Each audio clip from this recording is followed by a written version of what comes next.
This is a 1968 Hemi Superbee. It's one of 94. All right, here I am visiting my friend. He's in Southern Illinois. He's kind enough to allow me the opportunity to see a few of the cars in his collection. But you see his rusty, as they would say, turd here in front, but it's really a little bit more than that. My friend Ryan here, if you... All right, yeah, and he'll tell you the story of this car because it's really, really cool. This is a 1968 Hemi Superbee. It's one of 94. It's a Hemi automatic, sunfire yellow, black interior, black top, white stripe car. Late build date, July 15th. Basically, this car was built in St. Louis, sold in St. Louis, Granite City Dodge. Story I got it was stolen when it was 3 years old, and the entire drive line was stolen out of it when it was 3 years old. It basically got back into the public, had a 318 in it. Drove for a couple of years, and then got put out back in the guy's personal junkyard, where it sat until the guy I got it from in the mid 90s, and then I just got it off him. So it's kind of an unknown, been in St. Louis its whole life car. As you can see, it's rough, but it's neat. It's a real Hemi Superbee. And even for being in the junkyard, I mean, we went through it a little bit earlier, and it's still got a lot of the unique stuff. It still got the gauges, still has the interior, still has the power brake booster. Yeah. I mean, so it's got a lot of really good stuff going for it, and it looks rusty, but everything you can get, you can either buy now from people we know, or so it's really not that bad. Yeah, it's just one of those deals where it looks a lot rougher than it is, but I mean, it's going to need everything it needs. But I just like it because it kind of just popped up out of nowhere. It's really not known about. I mean, there's some people, old school people here in St. Louis that knew about the car, but for most of the rest of the country, it's an unknown. And being one of 94 Hemi Bs, an automatic, it's a pretty cool car. So That's awesome. got the fender tag and the VIN. So. Very cool. Very cool. Thank you, sir. But here's the 68B, a little bit closer look. You can tell it's a 68B by the VIN number. It has a J in it, which specifies Hemi. The interior, while ratty, is fairly complete. Even the gauge cluster is still in there. And from the remains of the stripe that are in the trunk, we won't open the trunk because it's all rotted, but you can actually see the remains a little bit of white striping. So it's an original sunfire yellow, white butt stripe, black vinyl top car, which is really neat.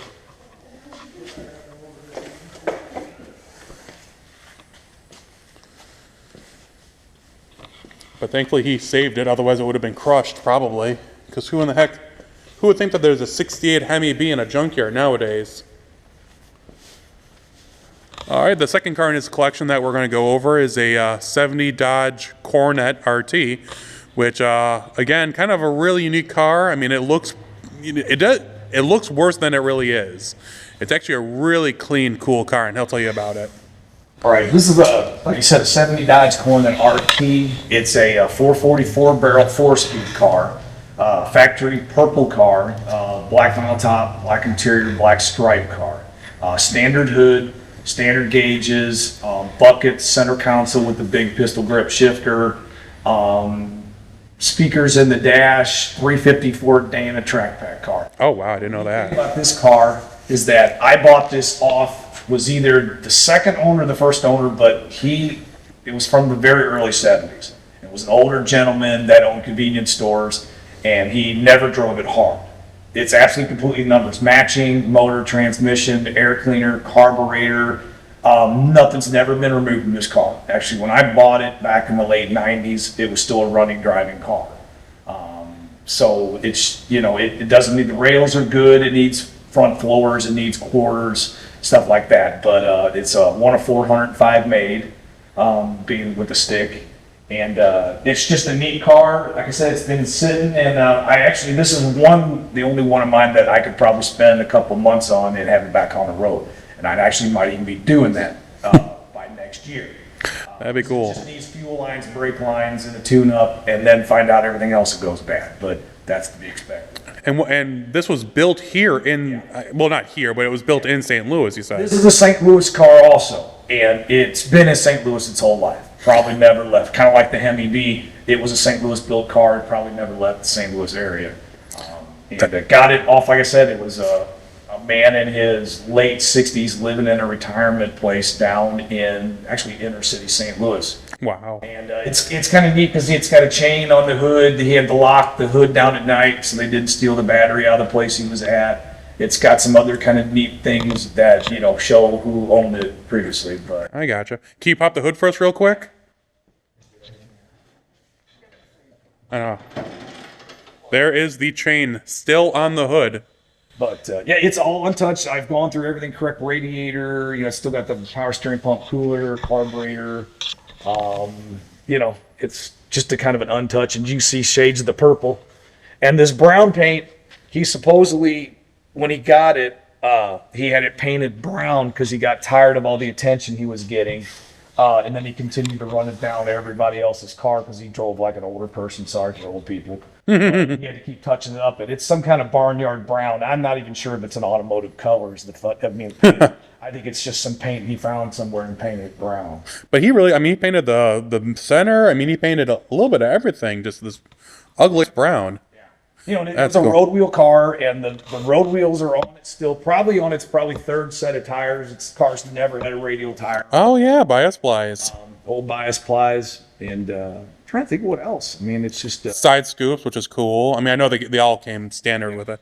But it was a standard gauge cluster and a standard wheel car too. Most of like the GTX Coronex, you got the rally gauges, and the sport wheel. But in the Coronet RTs, if you didn't go for that, you just got the standard 150 gauge cluster and the standard. That's crazy for an RT even. Well, thank you, sir. Appreciate it. Here's the close-up look of the Coronet RT. Let's see if I can get down there. You can see the really cool 1970 only side scoops, the RT emblems. The interior is pretty darn complete.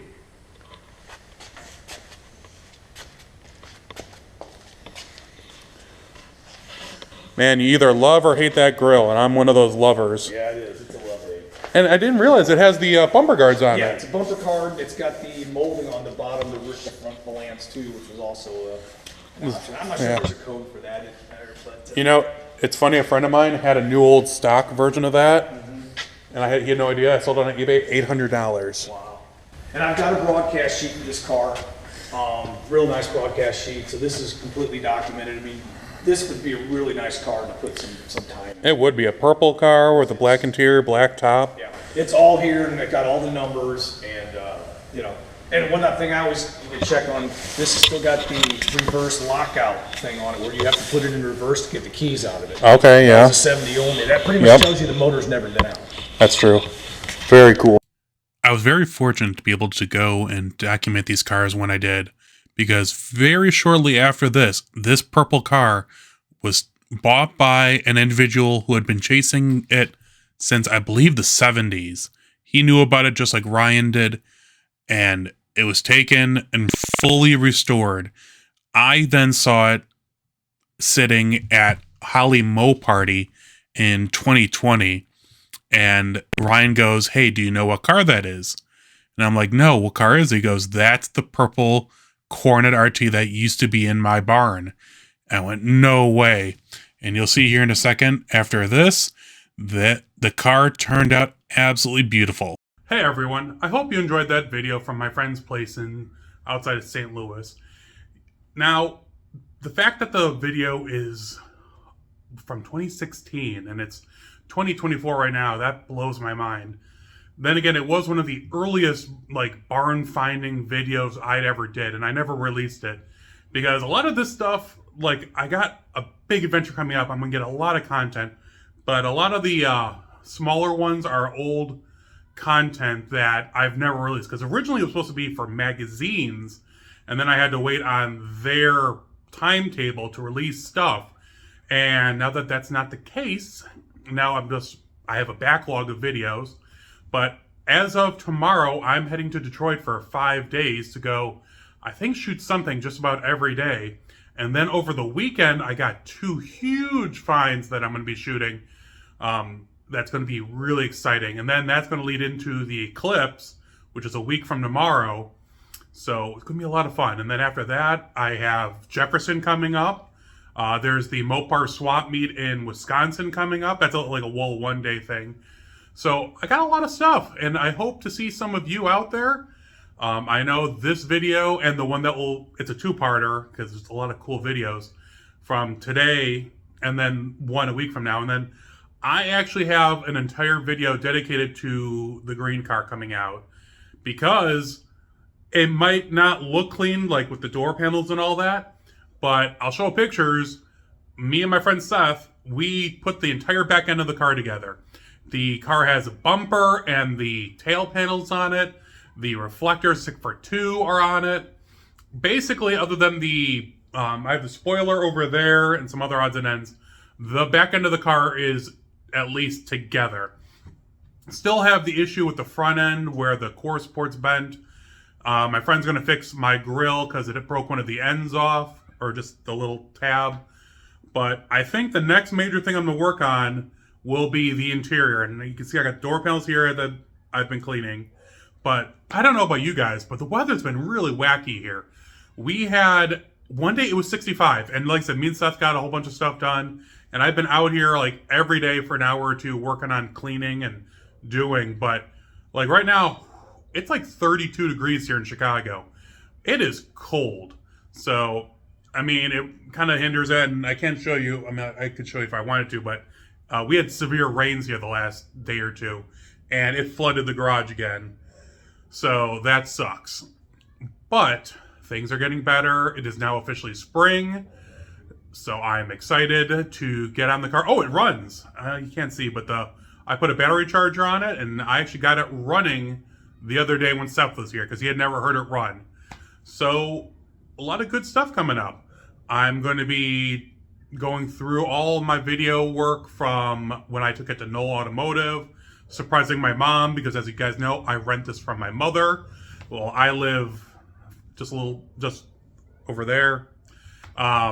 So yeah, a lot of really cool stuff coming up, and maybe I want to get a flapper. I'm going to get a flapper disc for my grinder to take off all the dried glue on this because this is a vinyl top car. I don't know if you can tell, it's brown here and glue.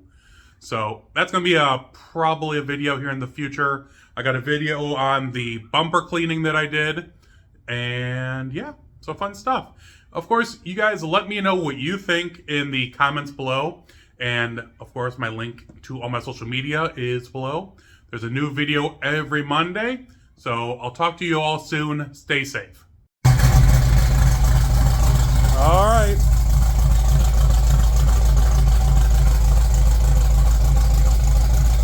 There it is. The rear bumper, what garbage it is mounted. The car is running. Unfortunately, I got a flat tire, which I have to resolve. And I know it's the car hasn't run in like a year or so. So the EFI is a little funny. But she runs. She has taillights.